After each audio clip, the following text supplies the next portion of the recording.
The Kayfabe Crunch is officiated by Rent a Ref. Arguments getting out of hand? Need a neutral third party to mediate a difficult situation? Don't hire a lawyer, rent a referee. Our officials will break up fights, make judgment calls, and check if your partner's foot is touching the bottom rope.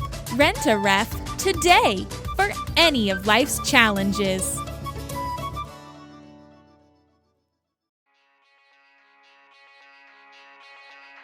The Kayfabe Crunch. We're destined to do news forever. Good day, this is your Kayfabe Crunch for Tuesday, February 11th, 2020. I'm Dominic Dragon Sleeper. Just a quick announcement for our regular listeners. At the weekend, the Kayfabe Crunch was purchased by a larger podcasting news conglomerate. Our reporting will now be in line with their codes and capitalistic ethics. So, we'll no longer be making light of any of the following companies: WWE. So going forward, hang on, what's this? Okay, I've just been told the company that purchased us has been destroyed. I guess we're back to being independent, so expect no holds barred. Another note? Really? Oh, you're kidding. And we've just been bought by Disney. Top story: the Church of Rollins. Bishop Rollins began Raw with a sermon. He gave a lecture on our inability to speak from our hearts or make difficult decisions. We have since fact-checked those statements, but we can't decide if they're true or not. Cardinal Rollins then stated that his patience with KO and co. is growing thin, which, naturally, summoned them to the stage. Pope Rollins then made a comment about KO's love life. Kevin, your problem has not ever been finding partners. It seems to be keeping those partners upright. Perhaps he just lives in a cold climate. Or maybe he's so busy with his news duties that he can't focus in the bedroom. Things happen. In the main event, we saw a huge 8-man tag between... You don't need me to tell you, it's the same people who've been fighting each other for the last 8 weeks. The usual suspects. The match ended when Joe had Murphy in the Coquita clutch, only for Jesus Christ Rollins to stomp his face into the ground. Another victory for the villains. You know, the news isn't typically known for speculation, but, well, we are. So perhaps our only hope now is that a black mass will burn this church down. And now it's time for your Fast Count, the live via satellite of news. WrestleMania 37 to take place on the moon, as part of the Vision 2030 cultural initiative for a more progressive moon. Riddick Moss wins 24/7 championship, which means we now have to remember who he is. The historic Tuwake Mountain Trophy will be awarded at Super Showdown in a gauntlet match. This prestigious trophy has a 58-year history, but was kept in storage for the first 57 years. Aleister Black reveals he's what Eric Rowan has been carrying around. But as for myself, I am starting to feel like an animal inside of a cage.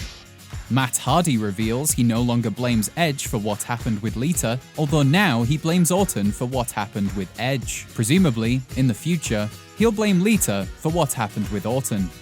Ripley demands answer from Charlotte. This is her inquiry.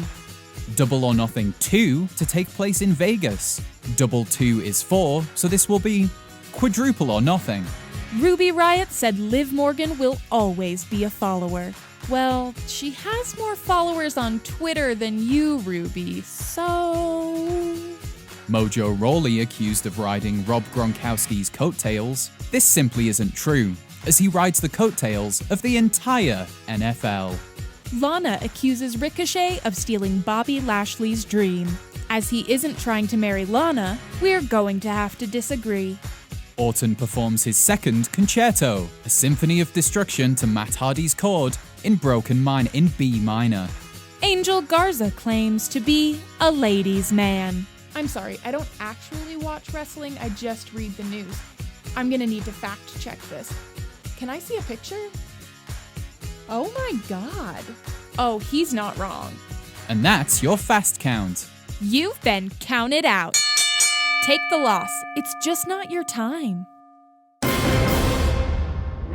MVP brought back the VIP lounge for ONO. That's one night only for our uncool listeners. His guest was Drew McIntyre, who single-leggedly eliminated Brock Lesnar, according to Porter. MVP attempted to recruit Drew as he looks to begin a career as a business manager, and he tried to do this by negging him. Now, if some of our uncool listeners decided to stick around after my earlier comment, negging is when you purposefully point out someone's inadequacies in order to win them over to your side. You uncool listeners might actually start to understand this if you'd only stop being so painfully uncool. The negging was negated by McIntyre, who instead delivered a claymore to MVP, who went crashing over the back of his black leather sofa. Try this at home, kids. McIntyre's road to WrestleMania will become clearer after Super Showdown, when we'll know who he'll be facing, Brock Lesnar or Rick... I'm sorry, I can't even finish that sentence. Last night, Becky got bit. After defeating Asuka in their rubber match, Lynch was attacked by a psychotic Shayna Baszler. The former two-time NXT Women's Champion did something rather unusual. She bit the man, taking a honking chunk clean off the back of her neck. Joining me now in the studio is Van Hillsong, Christian Vampire Hunter, to address the situation. Van, welcome to the Crunch. I told you, I've been saying it for years. They are among us. Now, hold on. We can't be sure that Shayna Baszler is a vampire at this time. We brought you on the podcast to discuss the possibilities. Possibilities? Did you see what happened last night? It's like I'm always saying on my podcast, The Vampire Diaries, not that one. You have got to protect your neck. Okay, well, just because she bit Becky's neck doesn't mean she's a vampire. She could be a cannibal or maybe she hadn't had lunch. Oh, how blind you are. The evidence is clear as day, and you're still doubting it. You'd fit right into Seth's group of disciples, I'd say. As Thomas. Doubting Thomas. You doubter. Look, I agreed to let you on the podcast because Disney said it would be a great opportunity for synergy, but quite frankly, you're a nut. And this is a waste of everyone's time. You will not think that when the vampires have taken over, when they're fully assimilated. At the current rate, every single WWE superstar will be a vampire by 2022. Is that what you want? Is it? Well, I suppose Gangrel was always fun. And there's just time for a question we've received from a listener.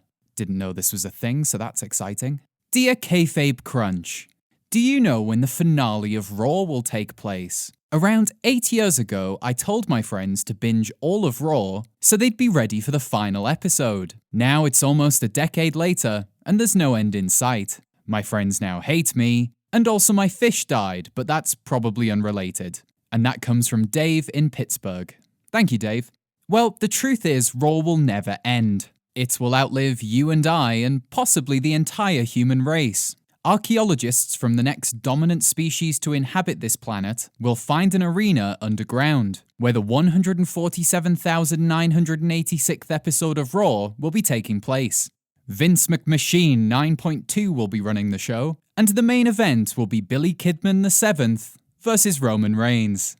I hope that answers your question, Dave. Thanks for your message, and thanks for listening. Join us Saturday for all the latest news from Friday Night SmackDown. And remember, our back catalogue of news editions is available on any podcast player. That's if you're the sort of person who likes to binge the news. Not really sure why you'd want to do that, but have fun. This has been the Kayfabe Crunch. You're not quite daily, not quite news, bump for the world of professional wrestling.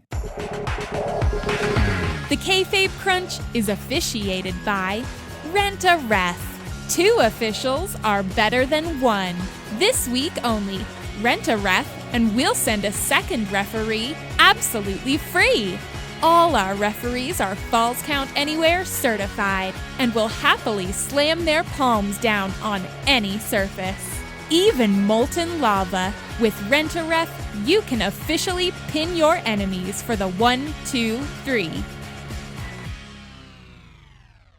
The Kayfabe Crunch.